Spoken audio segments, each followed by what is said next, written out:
ಎಲ್ಲಿಯ ತನಕ ಹೋರಾಟ? ಏತಕ್ಕಾಗಿ ಹೋರಾಟ? ಏತಕ್ಕಾಗಿ ಹೋರಾಟ? ಎಲ್ಲಿಯ ತನಕ ಹೋರಾಟ? ಏತಕ್ಕಾಗಿ ಹೋರಾಟ?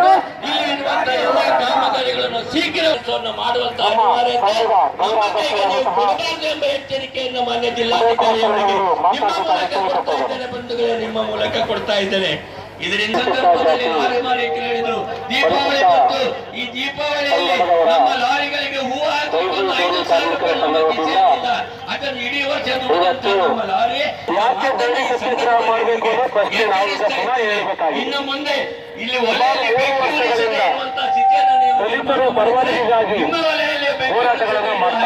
ನಿಮಗೆ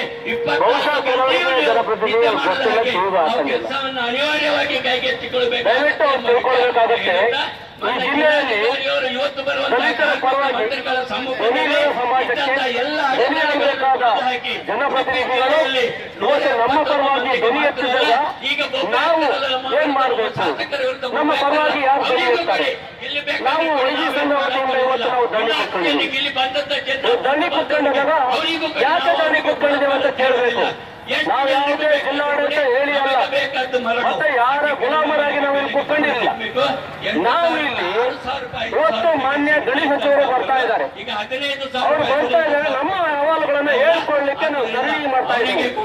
ದಯವಿಟ್ಟು ತಪ್ಪಾಗಿ ಶಾಸಕರು ಮಾತಾಡಬಾರ್ದು. ರೈತರನ್ನು ಕ್ಷಮೆ ಕೇಳಬೇಕಾಗುತ್ತೆ. ಮಾತಾಡುವಾಗ ಪಾರ್ಲಿಮೆಂಟ್ ಮೆಂಬರ್ ಆಗಿರ್ತಕ್ಕಂಥವರು ತಾವು ಅರ್ಥ ಮಾಡ್ಕೊಳ್ಬೇಕಾಗುತ್ತೆ.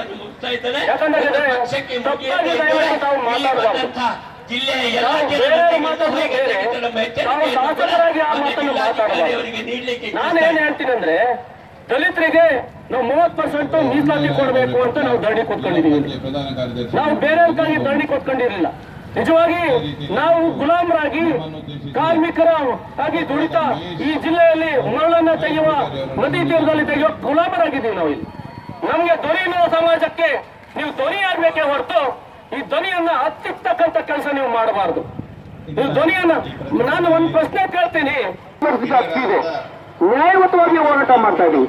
ನಾವು ಕೇಳ್ತಾ ಇರ್ತಕ್ಕಂಥ ದಲಿತರಿಗೆ 30% ಮೀಸಲಾತಿ ಕೊಡಿ, ಅಡಿಯಲ್ಲಿ ಕೊಡಿ ಅಂತ ಹೇಳ್ತಿರ್ತೀವಿ. ಹೋರಾಟ ಮಾಡ್ತಾ ಇದೀವಿ. ನೀವು ದಯವಿಟ್ಟು ನಮ್ಮ ಪರವಾಗಿ ಮಾತಾಡ್ಬೇಕಾದ್ರೆ ನೀವು ಧ್ವನಿಯಿಂದ ಸಮಾಜಕ್ಕೆ ಮಾತಾಡ್ಬೇಕಿತ್ತು. ನೀವು ಧ್ವನಿಯಿಂದ ಸಮಾಜಕ್ಕೆ ಮಾತಾಡದೆ ಇವರನ್ನ ಆಡಳಿತವನ್ನ ಅದು ತಪ್ಪಾಗಿದೆ. ದಯವಿಟ್ಟು ನೀವು ಪ್ರತಿಭಟನೆ ಮಾಡ್ತಕ್ಕಂಥದ್ದು ಬೀದಿಯಲ್ಲ ಅಲ್ಲ, ನೀವು ಕಾನೂನನ್ನು ತಿಳ್ಕೊಳ್ಬೇಕಾಗಿತ್ತೆ. ನೀವು ವಿಧಾನಸಭೆಯಲ್ಲಿ ಮಾತಾಡ